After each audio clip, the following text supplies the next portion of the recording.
আসসালামু আলাইকুম। তো দীর্ঘ অনেকদিন পরে দেশের বাড়ি এলাম, তো সাথে বন্ধুরে নিয়ে এলাম। বন্ধু আসতে চাইছিল না, তারপরে নিয়ে আসলাম।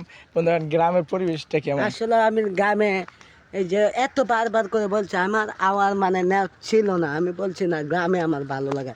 যে আমার বন্ধু বলে একবার আইসা দেখ, তার কথা আমি বললাম বন্ধু যারা বলতেছে আমি বিকাশে ভাড়ার টাকা দিয়ে দিচ্ছি, যে দিছে। তারপর আমি গ্রামে আসলাম। আসলে এসে দেখি গ্রামের মানুষ সরল সোজা, তারা অনেক ভালো।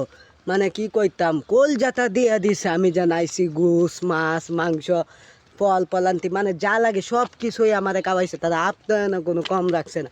এরপর আজকে বন্ধ আসছি, বন্ধু বলতে চলো আমরা ক্যাটগুলা দেখতে গা। আসলে এখন দেখি ক্যাটের জোর আইসি দেখতাম সবুজ গাছ এবং আলো বাতাস, আমার কাছে অনেক ভালো লাগছে।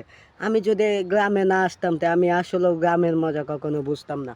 ইনশাল্লাহ আগামী বছর থেকে বারবার আসবো এবং কোরবানি ঈদ আর দেখা করবো না, বন্ধুর এখানে আইসে ইনশাল্লাহ আমি কোরবানি ঈদ করবো। দেখেন দেখেন গ্রামের অবস্থা দেখছেন কত সুন্দর, যা বলার বাইরে।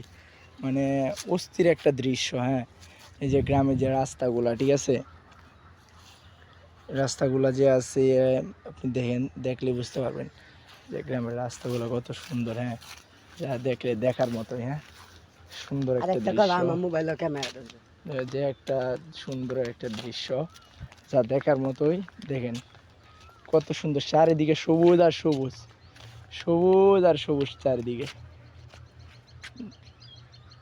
বিকেল বেলা হাঁটার মুহূর্তটাই আলাদা, ঠিক আছে। মজা লাগতেছে, অনেক ভালো লাগতেছে।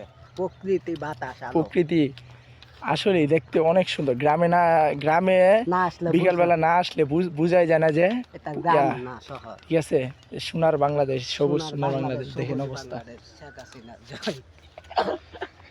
আল্লাহ। আসসালামু আলাইকুম, সবাই ভালো থাকবেন।